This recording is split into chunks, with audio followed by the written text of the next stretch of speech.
Hey everyone, welcome back to India Business Insights. While we have produced over 300 videos on Indian companies, deep analysis of various industries, government policies, updates on the economy, and business and commercial laws, we are starting a new series of videos. Here, we look at the earnings call transcripts and other recent information from top management of companies to understand more about a particular industry. Who better than the top management of a company telling you what are the key themes and issues affecting an industry? Today, we present to you the key themes and issues in the banking industry in India. In this video, after a brief background, we will look at the current state of growth, loan books, M&A, and post-M&A scenario, CASA, NIMs, digitalization, competition for deposits, key ratios, and what do they signify, and many others. Before you go further, if you're new here,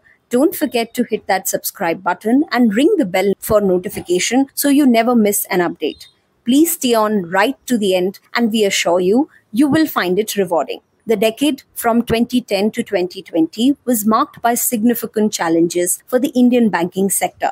During this period, non-performing assets surged dramatically, rising from about 1% of total loans in 2010 to over 10% by 2018.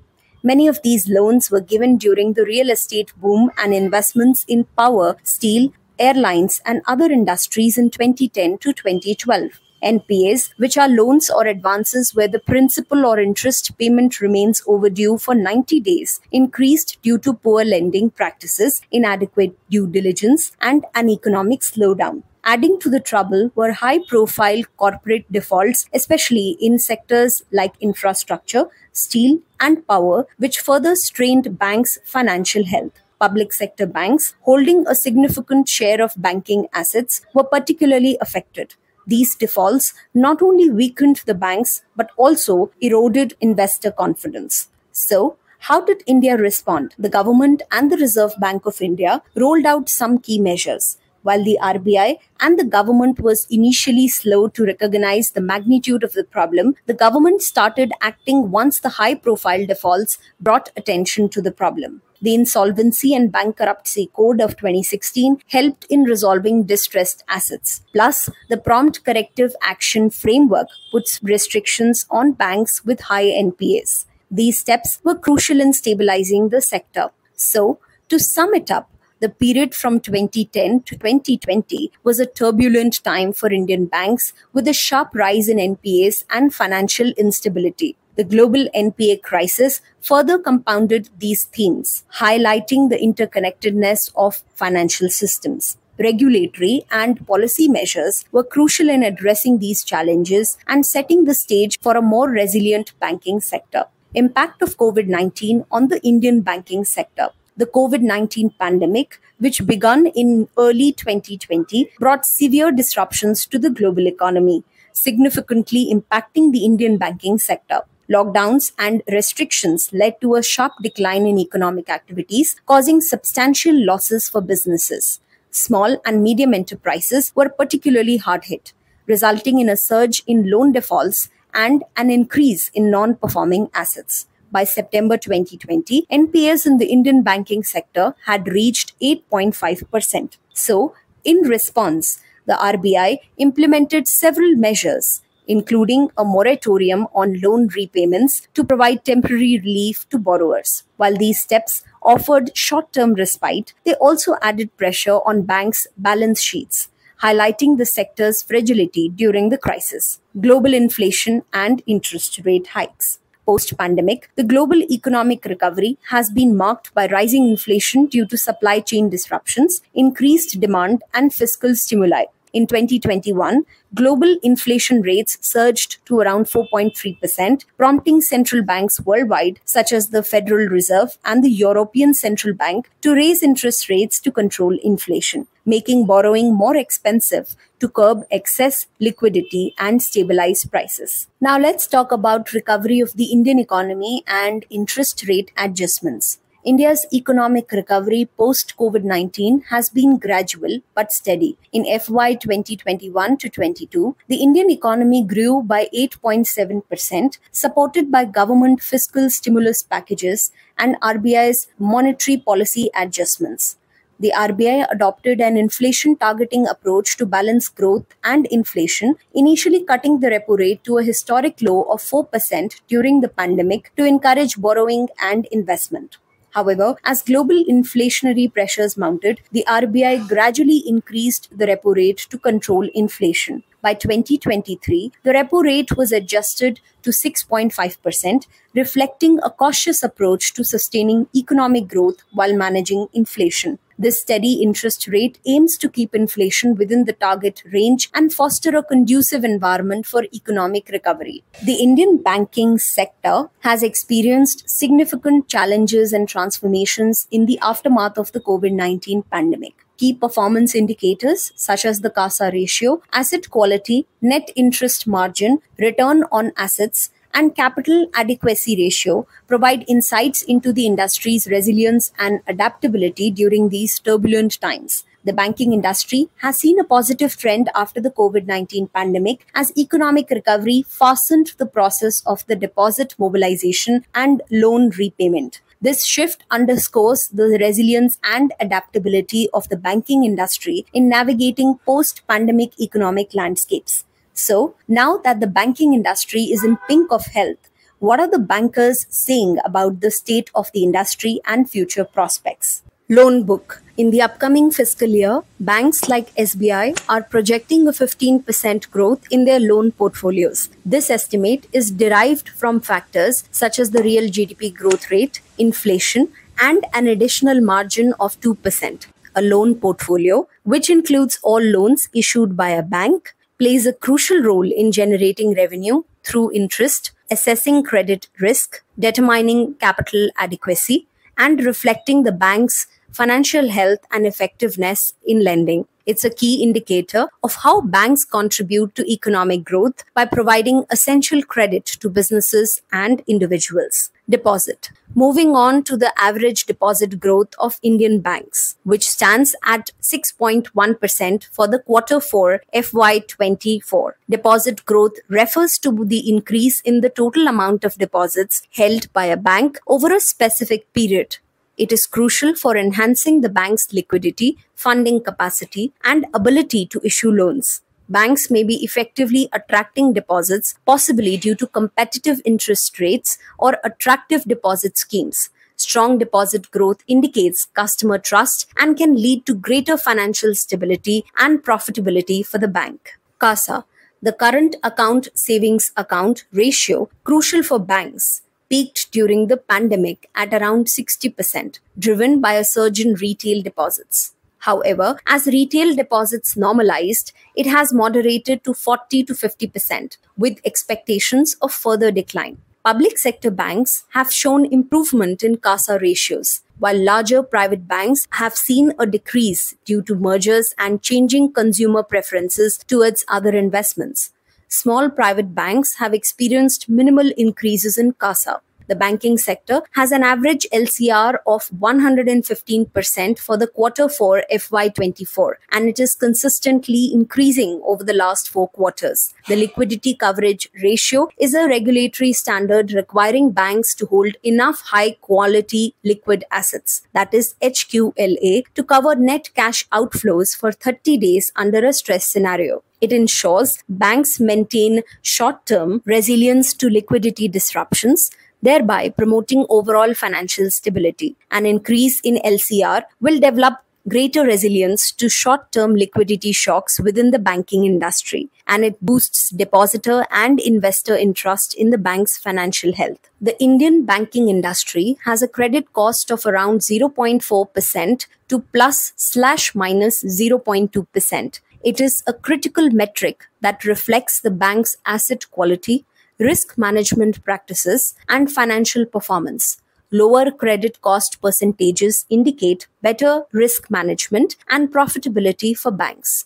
Lower credit costs contribute to higher profitability as less income is eroded by credit losses. In this regard, the banking industry has performed very well in recent years, except few outliers. The merger of HDFC with HDFC Bank excluded, the credit to deposit ratio for banks is projected to have climbed to 78% as of March 22, 2024. This ratio is significantly higher than the 75.7% on March 24 of last year and the 71.9% on March 25, 2022. And it is at its highest point since December 21, 2018, which was 77.9%. Given that banks have used their on-balance sheet liquidity to support robust credit expansion over the past 2 years, the C/D ratio could provide difficulties for them. With the HDFC merger included, the sector's C/D ratio is probably going to stay high at above 80% in FY25. Certain state-owned lenders may see an increase in the ratio, while certain private banks may see a fall. With an elevated C/D ratio, the competition for deposit mobilization is likely to remain high even during FY 2025, which will limit the bank's ability to cut their deposit and lending rates. Amid this, if the policy rates are cut, it will pose significant challenges to banks' net interest margins, said ICRA. The net non-performing assets across the industry are decreasing and majorly below 1%. The net NPA is the proportion of a bank's non-performing assets